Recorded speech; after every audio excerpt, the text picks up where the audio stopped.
როცა ჩვენი იესო ქრისტეს სამწლიან საქმეს უყურებთ ისრაელში აღსრულებულს 2000 წელზე მეტი წლის წინ, გაუცებს ერთი რამ. აი ნახეთ ამ სახარებაში როგორ იყო ბრმებს თვალი აუხილა და უბრძანა რომ არავის უთხრა თუ აუბრძალა. სხვა დროს უფალი ადის მთაზე და ფერს იცვლის და ხედავენ მის დიდებას მისი მოწაფეები. რატომ ხდება ესე? რატომ აკეთებს უფალი იმას როგორც აკეთებს? ნახეთ იოანეს სახარების მე-5 თავში არის ესეთი სიტყვები. აი ვის შეუძლია ეს თქვას? აი ჩვენ შორის. თქვენ ხო ყველა ვიცით ღვთისმსწნებები. ჩვენ ხო ყველა ვიცით ღვთისმსწნებები, მაგრამ ბოლომდე ღვთისნებას ხო ვერ ვასრულებთ. ჩვენ ხო ვიცით ნება ღვთისა რა არის. მაგრამ ვერ ვასრულებთ. აი ქრისტე რას ამბობს, ნახეთ. მე არაფერი შემიძლია ჩემ და თავად.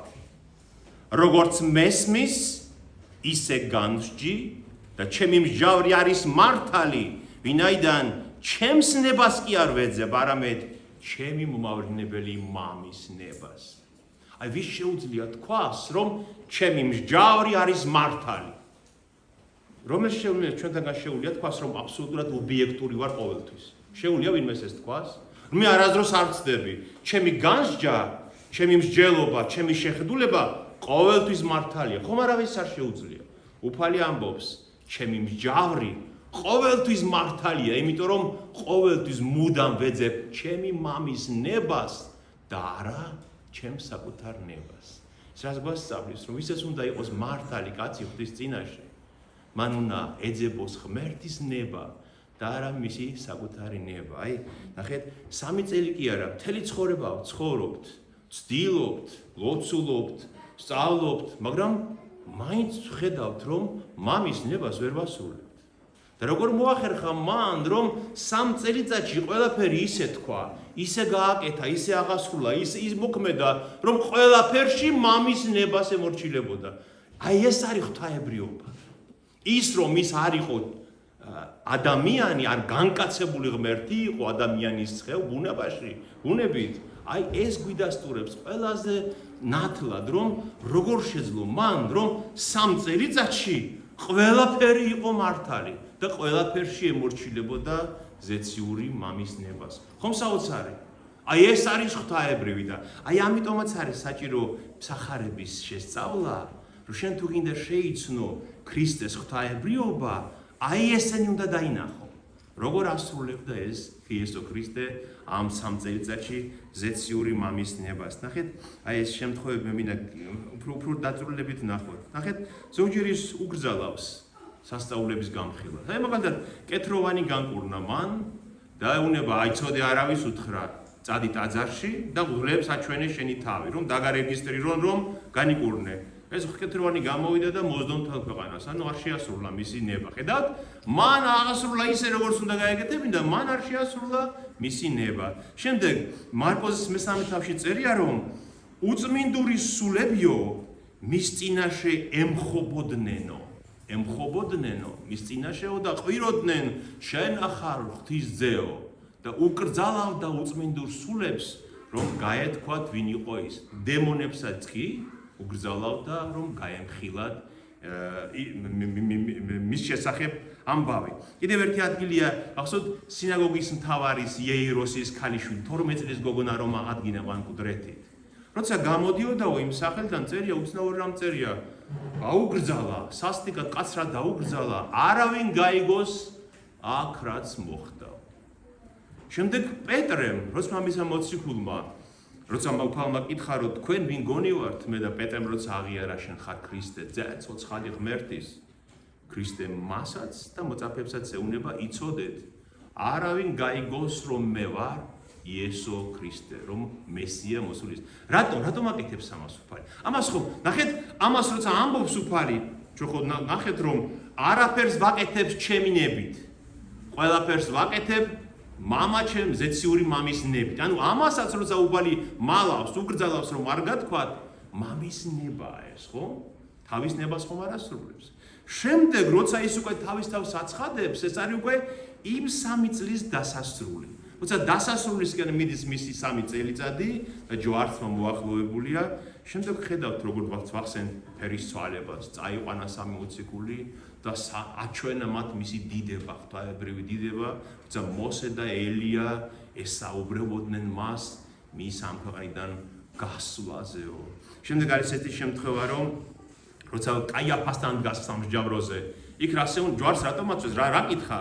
გაფიცებ ცოცხალ ღმერთს, გითხარი თუ შენ ახარ ქრისტე. და ზეუნება მე ვარ, შენ ამბობ და ამიერიდან მიხილავთ კაცის ძეს, ანუ მე მიხილავთ მამის დიდების მარჯვნივ მდგომარეს. ნახეთ, როგორ განსხვავებული უკრძალავს? აქ ეუბნა აღიარებს პირდაპირ. და როცა ის აღად გამკვდრეთით, ზეცად ამაღლების წინ ეუბნება წადით და მთელ მსოფლიოს უხადაგეთ ის რაც იხილეთ და ყველა გახადეთ ჩემი მოწაფე. უკვე გაცხადებულია. ნახეთ, როგორ შეიძლება ადამიანმა ეს მოახერხოს, რომ ყველაფერი ასე უშეცდომოდ გააკეთოს, ასე ღვთაებრივად, ასე სწორად გააკეთოს, იმიტომ რომ მასში იყო ძეღმერთი, სამების მეორე პირის იპოსტასი, ძეღმერთი იყო მასში და კაცის სხეულით გვეჩვენა ის. და რატომ აკეთებდა ამას უფალი? ჩვენ ხომ გვინდა რომ ჩვენი ნება ღმერთის ნება შეესაბამებოდეს. ხო, ყოველთვის უნდა ეთანხმებოდეს ჩვენს ნებას. რატომ აკეთებდა ამას უფალი? იმიტომ რომ ის ხო ამბობს სხვა დროს გაჩვენეთ იმ ადგილებს, რომ რაც მამაჩემისგან მოვისმინე, ყველაფერს ისევ აკეთებ. ეს განგებულება, რომ ცოდვით დაცემული, საცოდავი ადამიანები უნდა გამოხსნილიყვნენ, იყო ყოვლადწმიდა სამების თათბირი, უკუნისამდე დამალული საიდუმლო მათში, მამაში, ძეში და სულიწმინდაში. მათ ჰქონდათ განზრახული ჩვენი გამოხსნის ეს განგებულება, რომ ძეღმერთის ტანჯვით უნდა გამოხსნილი იყო კაცობრიობა, რომ კაცობრიობა აღარ დატანჯულიყო მისი მორწმუნე კაცობრიობა. ამიტომაც ამბობს ქრისტე, რომ რაც მე მომისმენია მამისგან, ისევ ასრულებ ყველაფერს. ანუ მამამ რაც დამავალა განკაცებულ მდგომარეობაში, ყველაფერს ასე ვაკეთებ. და მას უნდა დაეჩვენებინა ჩვენთვის რამოდენიმე პუნქტია ძალიან მნიშვნელოვანი ის, რომ ქრისტე მესია განკაცებული ღმერთი ტანჯვისთვის მოდის და არა დიდებისთვის. მეორედ მოვა ის დიდებისთვის. ხომ ეს უნდა ეჩვენებინა მას. ამიტომაც სიმდაბლეში მოვიდა ის. მეორე, როცა ჯვარზე ტანჯვას იხილავენ მისას. თავარი მოვლენა რისთვის ის მოვიდა იყო ჯვარცმა, ხო? ეს იყო მთავარი. სხვა არაფერი ასეთ ის ასრულებდა არ იყო. მნიშვნელოვანი ერთ-ერთი ჯვარცმის შემდეგ უნდა შეეცნოთ მისი ნამდვილი მოსვლის ნამდვილი მიზეზი და მესამე ძალიან მნიშვნელოვანი ეს ყველა მიწის რწმენა საჭირო. მის მიმართ რწმენა საჭირო და არა სანახაობა. ამიტომაც ადამიანები ხო ჩვენ მიდრეკილი ვართ, რომ სასწაულით, სანახაობით, მოხიბლულები, მონუსხულები, სულ გავიწყდება მთავარი და ამაზე ვართ ორიენტირებულები, ხო? დღეს ერთი სტიკაროსანი მეუბნებოდა, რომ ვრცელდებაო ინფორმაციაო, რომ 7 ტაძარს თუ მოილოცავ, ეს სურვილი აგისრულდებაო და ერთი დამაკლდაო ვიღაცას უთქვია და ხო, ამის სრულდება ეს სურვილიო. ეს ხომ არ არის ქრისტიანობა. გესტირება ის არის, რომ შენ შეიცნო ქრისტემ როგორ გამოგიხსნა მისი ტანჯვით ჯვარზე და შენ აღარ დაიტანჯები ამის გამო. შენ შეიცვლები, შენ სხვანაირი გახდები. ხო, სურვილების ასრულებაზე ხომ არ არის ეს ყველაფერი. და ბოლო აღდგომის შემდეგ, როცა ის კვდრეთით აღდგა, მის მოწაფეებსაც გაეხსნათ გონება და მათაც მხოლოდ მაშინ შეიცნეს, ვინ იყო მათ წინაშე. ვინ იყო ის 3 წელიწადი, ვის გვერდით დადიოდნენ, მხოლოდ აღდგომის და ამაღლების შემდეგ მიხვდნენ მისი მოწაფეებიც. ამიტომაც არის აღდგომის რწმენა. ჯერ ვისაც არ აქვს, მან ჯერ ქრისტეს ვერ შეიცნო, ვინ არის იესო ქრისტე. მან ჯერ ვინც აღდგომა ბოლომდე არ იწამა, მან ჯერ ქრისტეს სახე ბოლომდე ვერ შეიცნო თავის თავში. ქრისტე როგორ ლაპარაკობს თავს მის ნებაზე და ზეციური მამის ნებაზე. მე ვიცი რომ ეს ჩვენი პრობლემაც არის, თქვენი პრობლემაც ხომ არის, ჩემიც არის. მე სულ ვცდილობ ხოლმე რომ ყველაფერი ისე გავაკეთო, რომ უშეცდომო იყოს ეს ყველაფერი. ანუ, მაგრამ მაინც არ გამოდის, თქვენც ხომ ასე ხართ, ხო? მაგრამ ესე იგი ზეციური მამის ნება უნდა შევიცნოთ ჯერ. იმ ნებას დაუმორჩილოთ ჩვენი საკუთარი ნება და მაშინ ვიქნებით უშეცდომოები. მაშინ ვიქნებით ობიექტურები, მაშინ ვიქნებით მართლები, მაშინ ჩვენი განსჯა და ჩვენი მსჯელობაც მართალი იქნება. აი ეს ყოფილა თურმე სწორი გზა, ქრისტემ თავის თავში გვაჩვენა ეს. ანუ უნდა შევიცნოთ ჩვენ ღმერთის ნება რა არის? მერე ჩვენი ნება რაში ცდება ის გავიაზროთ და უმორჩილოთ ჩვენი ნება ზეციური მამის ნებას. შეგვიძლია მე ცოტათი ჩვენს თქვათ, რომ ერთი კვირა მაგალითად სწორად გამოსაჯე ყველაფერი. ხო, ყველაფერზე ვერ ვიტყვით რადგან, მაგრამ აი რაღაცაში მაინც შევძელი რომ სწორად განმესაჯა, იმიტომ რომ მე ვცდილობდი რომ მამა ჩემის ზეციური მამის ნება აღმესურებ. ნახეთ ქრისტე როგორ ამბობს, აი ესე საფეხურებად ადის ეს ფრაზები. ნახეთ, ვინაიდან იმისთვის როდი მოველი ჩამოվել ზეციდან რომ აღვასრულო ჩემი ნება, არამედ ნება ჩემი მომავლინებელის ამბობს. ამისთვის მეორე ნახეთ, მე არაფერი შემიძლია ჩემ და თავად, როგორც მესმის, ანუ მამისგან როგორც მესმის, ისე განვსჯი და ჩემი მსჯავრი არის მართალი, ვინაიდან ჩემს ნებას კი არ ვეძიებ, არამედ ჩემი მომავლინებელი მამის ნებას. ნახეთ, ახლა უფრო ძლიერად ამბობს. მესამე ფრაზა მისი.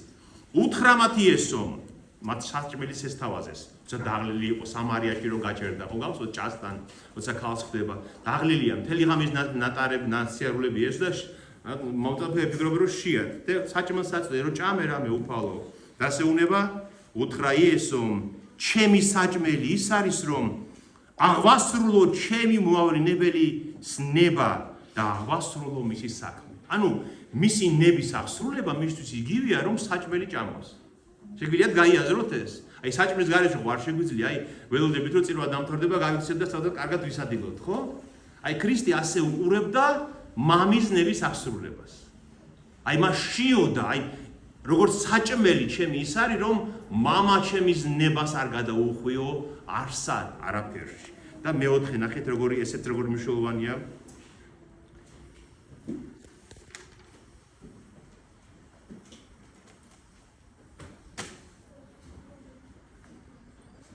ხოლო იესომ პასუხად ეუბნებოდა მათ, ჭეშმარიტად გეუბნებით თქვენ, ძეს არაფერი ხელეწიფება თავისთავად თუ არ იხილავს მამის საქმეს, ვინაიდან რასაც მამა იქმს, ძეც მის მსგავსადმე იქმს. ვის შეუძლია ეს თქვას? თუ გარდა ღმერთ კაცისა, რომ მამა ღმერთი რასაც აკეთებს, მეც იგივეს ვაკეთებს, ჩემი და არაფერს არ ვაკეთებ და ბოლო, აი ეს ძალიან მნიშვნელოვანი ბოლო, ეს არის იოანეს მერვე თავში, ნახეთ. და უთხრა მათი ესომ, როდესაც ამაღლებ, ისინი მას ეკამათებიან, რომ შენ არ ახარო მესიაო, ებრაელები ეკამათებიან მას, წინამძღვრები. უთხრა, როცა ამაღლებ ძეს, ანუ ჯვარს როცა მაცვამთ. მათ ხომ ჯერ არ იციან როგორ მოკვდება ის, მაგრამ უფალმა წინასწარ იცის, რომ უნდა ამაღლდეს ჯვარზე, გოლგოთაზე. როცა ამაღლებ ძეს კაცისას, მაშინ გაიგებთ, რომ მე ვარ და ჩემ და თავად არაფერს ვიქმ, არამედ რაც მასწავლა მამამან, იმას ვამბობ. მამისგან რაც ვისწავლე, რაც მოვისმინე, იმას ვამბობ და ჩემი მომავლინებელი ჩემთანაა. მარტო არ დამტოვა მამამ, ვინაიდან ყოველთვის იმას ვაკეთებ, რაც სათნოა მისთვის. ახეთ როგორ დიდებული ესენია ციტატებია, ხო? უკვე ქრისტე იმას ამბობს, რომ არა მარტო საჭმელია მამის ნების ასრულება, არამედ ჩემთანაა, მუდმივად ჩემთანაა. მამა არ მტოვებს, რადგან ყოველთვის მის ნებას ვასრულებ მე.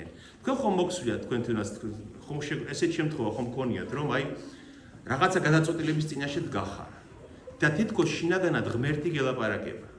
რომ არა, ეს არ არის სწორი. თითქოს აი ღმერთი შინაგანად გესაუბრება შენ. აი ეს ყველას მოგსვლია ეს. აი რაღაცა მინდა გადავწყვიტო, შეიძლება თუ არა ეს გავაკეთო, მაგრამ თითქოს რაღაც შინაგანი ხმა მე მეუნება, რომ არა, ეს არ იქნება სწორი, ეს არ უნდა გააკეთო. ესე გვესაუბრება მართლაც ღმერთი. და რაც უფრო მეტად ვემორჩილებით მის ნებას, მით უფრო მეტად გვესაუბრება ღმერთის შინაგანი ხმით. მართლა ზეციდან კი არ დაიყვირებს ღმერთი რაღაცას, მაგრამ შენი შინაგანი ხმა, ანუ იმიტომ რომ შენ გაიგე მისი ნება რა არის, გელაპარაკება კარნახობს როგორ უნდა მოიქცე ამათ თუ იმ შემთხვევაში. აი წმინდანების ტროპარებში ხომ წაგიკითხავთ, დიდო მესაიდუმლეო ღვთისამადლისაო, აი რომლიღაც წმინდანს რო წმინდა ნიკოლოს ვეუბნებით, მაგათ შენ ახარ ღვთის მადლის დიდი მესაიდუმლო. ეს რას ნიშნავს, რომ შენ იცოდი ღმერთს რა უნდოდა. შენ იცოდი საიდუმლო ღმერთს რა უნდოდა შენს მიმართ, შენ გაიგე, შენ უსმენდი და დიდი მესაიდუმლე ხარ ღმერთისა. მეგონი ჩვენ შორისაც ძალიან ბევრი მესაიდუმლოები ვართ ღმერთის მადლისა, იმიტომ რომ გვინდა რომ მოусმინოთ მას და ის გვაგებინებს თავის ნებას. ინებოს ღმერთმა რომ ყოველთვის ჩვენი ნება სრულიად ეთანხმებოდეს მამა ღმერთის ნებას, ძე ღმერთის და სული წმინდის ნებას. ამინ. ჩვენთან არსებობს.